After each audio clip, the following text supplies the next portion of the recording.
Bonjour chers frères et sœurs, merci d'être là. Aujourd'hui, nous allons parler de Maurice Kamto. Quand on parle de Maurice Kamto, il faut être content, il faut être heureux parce qu'il a fallu du temps qu'on puisse trouver un homme comme lui. 60 ans après les indépendances, nous n'avions pas quelqu'un sous notre main qui pouvait comme ça aspirer à diriger le Cameroun. Finalement, on a trouvé cet homme-là qui incarne une certaine probité morale, qui incarne un certain humanisme, un homme comme Maurice Kamto qui veut se mettre au service du peuple camerounais, qui a toutes les qualités, toutes les compétences pour pouvoir diriger le Cameroun. C'est ça Maurice Kamto. Donc, quand on parle de lui, il faut être très, très content. Et son magistère, tous les normes seront respectées. Il n'y aura pas de détournement de fonds publics, il n'y aura pas de corruption, parce que Maurice Kamto, déjà, après son passage au gouvernement, on a constaté qu'il n'a même pas touché un clou. Il est ressorti comme il est entré. Maurice Kamto, c'est monsieur propre. Donc, Maurice Kamto, c'est celui-là qu'on soutiendra pour les élections présidentielles de 2025. Et je vais vous dire une chose. Maurice Kamto sera le premier président du Cameroun. Parce que de Amadou Ahidjo à Biya, tous les deux n'ont jamais été élus par le peuple camerounais. Ils n'ont jamais été de l'émanation du peuple camerounais. Ils ont toujours été imposés par la France. Donc finalement, on aura un président camerounais au pouvoir. On aura un président comme Maurice Kamto qui viendra travailler pour les intérêts du peuple camerounais et non servir les intérêts de la France. Et c'est pour ça que Maurice Kamto est combattu de toutes parts. Maurice Kamto, c'est l'alternative crédible à M. Biya. Donc nous tous, nous sommes derrière Maurice Kamto. Maurice Kamto arrivait au pouvoir parce que les Camerounais l'ont mis là-bas. Maurice Kamto aura les coudées franches pour travailler pour le peuple camerounais. Donc faisons-lui confiance, les gars. Nous avons tout ce qu'on recherche. Maurice Kamto, vous voyez la façon qu'il respecte ses compatriotes, la façon qu'il parle avec une telle humilité. Maurice Kamto, ce n'est pas quelqu'un qui a de la rancœur, ce n'est pas quelqu'un qui est arrogant, c'est quelqu'un qui veut travailler avec tout le peuple camerounais, avec tous les Camerounais sans exception. Maurice Kamto veut travailler avec tous les Camerounais. C'est pour ça que son cœur saigne quand il voit les guerres qui sont toujours dans les régions du nord-ouest et du sud-ouest. Son cœur saigne parce que on pouvait éviter cela. Ce sont les Camerounais qui tombent tous les jours. Mais aujourd'hui, je ne veux pas m'attarder sur ces sujets-là parce que ça fait davantage mal. Je vais plutôt vous parler de la dimension panafricaniste de Maurice Kamto. Maurice Kamto est un avocat international. Et je vais vous dire, pour ceux-là qui écrivent quelques bouquins, ceux qui ont écrit quelques bouquins et qui se mettent à parler de Maurice Kamto comme s'ils parlaient d'un gars du quartier, Maurice Kamto fut l'un des premiers juristes à écrire sur le panafricanisme. Il appelait déjà le peuple africain, les populations africaines de se mettre ensemble pour former un seul peuple. Parce que nous sommes un seul peuple. Maurice Kamto appelait déjà les pays africains à se mettre ensemble pour défendre mieux leurs intérêts. Pour que la défense de leurs intérêts économiques, politiques et sociaux soit plus efficace. C'est pour ça que Maurice Kamto appelait les pays africains à se mettre ensemble. Pas seulement du point de vue politique, comme on entend souvent certaines personnes dire, mais surtout sur le plan économique. Parce qu'il est inadmissible que le Cameroun parcourt des kilomètres pour aller signer des faux partenariats avec la France ou les États-Unis, alors qu'il y a un géant à côté comme le Nigeria. C'est un peu de la folie, non? On laisse un géant comme le Nigeria à côté pour parcourir des kilomètres, aller signer des partenariats qui n'incluent même pas les intérêts du peuple camerounais. Aujourd'hui, Maurice Kamto veut arriver au pouvoir pour aller nouer les relations avec tous ces pays-là qui sont autour du Cameroun, le Nigeria, le Tchad, tous ces pays-là. C'est avec eux qu'on doit bâtir l'Afrique. Maurice Kamto veut unir le peuple camerounais. Et comme il a dit, si le peuple camerounais est uni, alors l'Afrique sera illuminée. Parce qu'aujourd'hui, le peuple camerounais est divisé en factions. C'est plutôt une juxtaposition des populations d'ailleurs. Donc, ce n'est même pas le cas. Maurice Kamto veut rebâtir ce peuple camerounais-là. Parce que pour aller à la conquête du monde, pour positionner le Cameroun sur la carte du monde, il faut se former en peuple. Pour défendre mieux nos intérêts, il faut se former en peuple.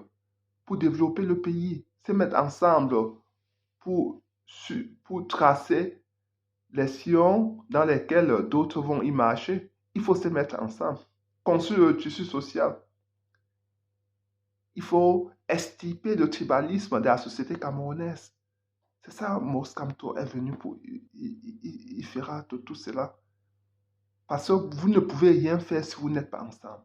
Vous ne pouvez pas travailler de manière efficace si vous n'êtes pas unis.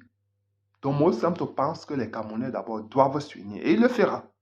Et ça, le panafricanisme commence par là parce que Maurice Kamto a toujours dit le panafricanisme commencera avec ceux qui seront prêts. Donc il arrive, même si c'est avec un seul pays, ils vont d'abord commencer à construire un embryon de panafricanisme.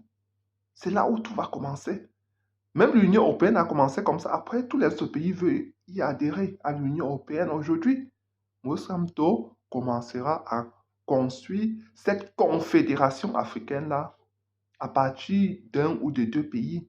C'est ça Maurice Kamto. Maurice Kamto pense que c'est en se mettant, c'est quand l'Afrique sera unie qu'elle pourra défendre ses intérêts à tous les niveaux, surtout même au niveau de la sécurité. Parce qu'au niveau sécuritaire, si les pays africains sont instables, sont déstabilisés à tout moment, si il y a toujours les guerres sociales, les groupes terroristes sont financés, alors il n'y aura jamais de développement en Afrique. Donc Maurice Kamto a écrit ce panafricanisme il y a là une trentaine d'années. Il l'appelait déjà, il lançait cet appel aux pays africains de se mettre ensemble pour mieux défendre leurs intérêts. De deux, Maurice Kamto, durant tout son parcours professionnel, a défendu toujours les intérêts des pays africains. Même quand ceux-ci faisaient face aux pays occidentaux. Même lors des contentieux les plus difficiles, les plus rocambolesques, Maurice Kamto s'est toujours mis aux côtés du peuple camerounais. Même souvent en risquant même sa propre carrière. Parce que il est avocat au barreau de Paris depuis des années. Donc, il a souvent défendu les intérêts des pays africains face à la France. Donc, Maurice Kamto a toujours pensé que les intérêts du peuple africain passent avant toute chose. Et c'est ça qu'il incarnera une fois arrivé au pouvoir. Il travaillait avec tous les pays africains pour rebâtir cette architecture institutionnelle africaine. Parce que c'est seulement quand on aura une armée solide qui se déploie sur tout le territoire africain pour défendre les intérêts du peuple africain, qu'on aura une circulation effective des personnes et des biens, qu'on augmentera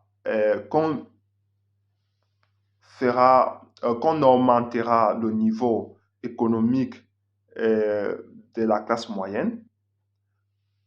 Maurice Kamto aussi entend bâtir des routes entre les pays africains. Donc, il y aura l'autoroute déjà à l'intérieur du Cameroun, mais aussi les autoroutes qui arriveront au Tchad, à la République centrafricaine, dans tous ces pays-là, au Nigeria, dans tous ces pays-là, Maurice Kamto entend lancer les chemins de fer, lancer les autoroutes, parce que là où la route passe, on dit souvent le développement suit. Donc, Maurice Kamto va travailler avec tous les pays africains pour pouvoir mettre ça en place. Et faites confiance, Maurice Kamto, c'est un travailleur acharné.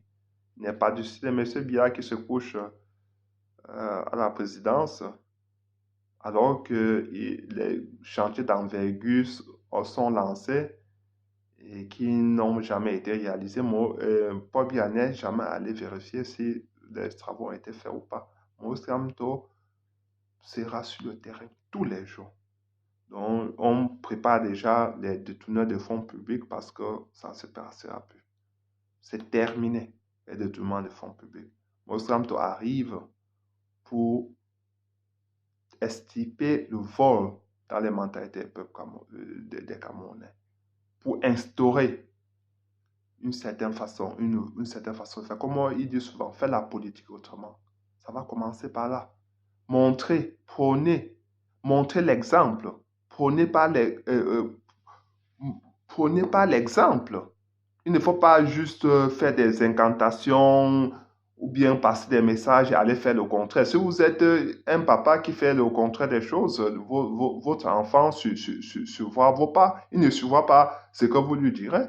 Et c'est ça qui arrive au Cameroun. Tous les Camerounais volent, les Camerounais font ceci. Tout ça, ça vient du gouvernement. Ça vient de ce que M. Biya a instauré au sommet de l'État. Donc, moi, ça me mettra fin à tout cela. Faites confiance à moi, les gars, pour 2025, pour les élections présidentielles 2025. On a du chemin à faire, les gars. J'en appelle à votre soutien. Soutenez-nous, abonnez-vous, partagez la vidéo, parce qu'on parlera de beaucoup de sujets le moment venu. Surtout après le lancement de la campagne présidentielle des élections présidentielles 2025 au Cameroun. Maurice Kamto sera le tout premier président démocratiquement élu au Cameroun. Le tout premier président démocratiquement élu au Cameroun. Le tout premier président nationaliste au Cameroun. Mettez-vous bien ça dans la tête et faisons-lui confiance. Ciao.